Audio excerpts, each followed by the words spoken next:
கவிஞர் வைரமுத்துவின் வைரமுத்தியம் 2025 என்ற பெயரிலான பன்னாட்டு கருத்தரங்கம் சென்னையில் நடைபெற்று வருகிறது. இதில் பங்கேற்று முதலமைச்சர் மு.க.ஸ்டாலின் உரையாற்றி வருகிறார். நேரடி காட்சிகளை பார்க்கிறோம். இலக்கியத்திற்கும் பெருமை சேர்க்கக்கூடிய விழாவாக அமைந்திருக்கிறது.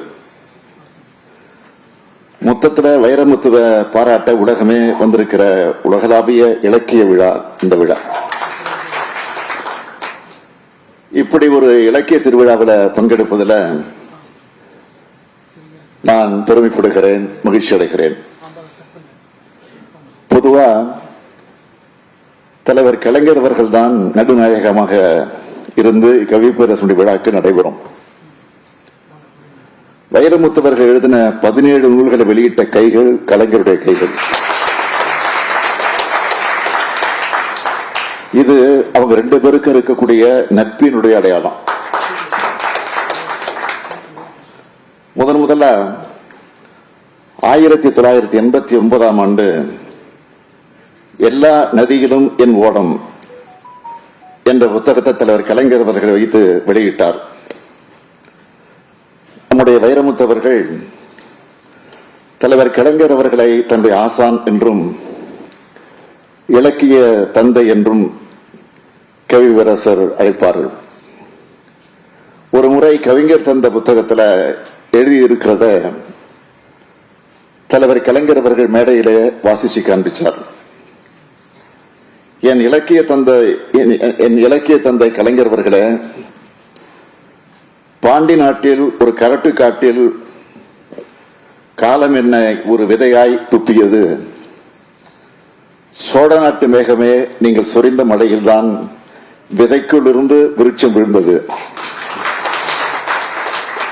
இந்த விருட்சம் உங்களை வணங்குகிறது. உங்கள் இதயத்தில் வைத்திருக்கும் உங்கள் இலக்கிய மகன் வைரமுத்துன்னு கையெழுத்து போட்டு கொடுத்திருந்தார் வைரமுத்து.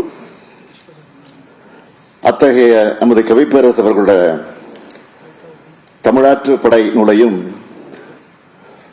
மகா கவிதை நூலையும் வெளியிடுகிற வாய்ப்பு எனக்கு கிடைத்தது. நிலம், நீர், தீ, காற்று, வானம் ஆகிய 5 பூதங்களையும் யாராலும் அடக்க முடியாது. ஆனால் ஒரு கவிஞனால தமிழ் கவிதைக்குள் அடக்க முடியும்னு மெய்ப்பிக்கிற புத்தகம்தான் இந்த மகா கவிதை நூல்னு அந்த விழாவில் நான் குறிப்பிட்டேன்.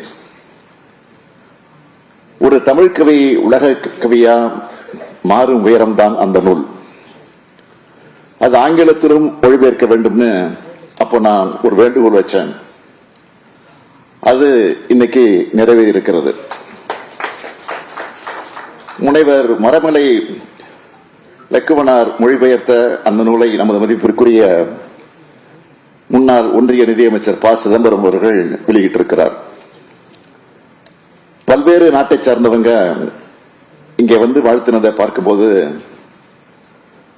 உலக கவியா மகுடம் சூட்டப்பட்டு விட்டார் நம்ம கவியரசு வைரமுத்தவர்கள் என சொல்ல தோன்றுது. திறமான புலமையெனில் வெளிநாட்டோர் அதை வணக்கம் செய்தல் வேண்டும்னு மகாகவி பாரதியார் பாடினார். கவிப்பேரரசு வைரமுத்து திறமையான புலமையானவர் என்பது அடையாளம்தான் இன்னைக்கு அறிஞர்கள் எல்லாம் ஒன்று சேர்ந்து பாராட்டுவது. பொதுவா அறிஞர்கள், புலவர்கள் ஒருத்தர் இன்னொருத்தரை பாராட்ட மாட்டாங்க. ஆனா நம்ம ஜெகதர்ச்சகன் யாரையும் வஞ்சனை இல்லாமல் பாராட்டுவார். எல்லோரும் இப்படி இருக்க மாட்டாங்க. அறிஞர்கள், கவிஞர்கள், பேராசிரியர்கள்னு பெருமக்களால் போற்றப்படுகிற கவிஞரா நம்ம வைரமுத்து இருக்கிறார். இதை முன்கூட்டி உணர்ந்துதான் 1999 ஆண்டு பெய்யென்ன பெய்யும் மழை கவிதை நூல் வெளியீட்டு விழாவில் அப்போதைய முதலமைச்சர் கலைஞர் அவர்கள் சான்றோர்கள் இருந்த வகையில வைரமுத்துவுக்கு கவி பேரரசு என்ற பட்டத்தை வழங்கினார். அந்த கவி பேரரசு வைரமுத்து அவர்களுடைய படைப்புகள் குறித்த பன்னாட்டு கருத்தரங்கம் வைரமுத்தியம் என்ற பெயர்ல நடத்தப்படுது. வைரமுத்தியம் என்ற நூலை நான் வெளியிட திரு ஜெகதர்ஷன் அவர்கள் அதை பெற்றுக் கொண்டிருக்கிறார்.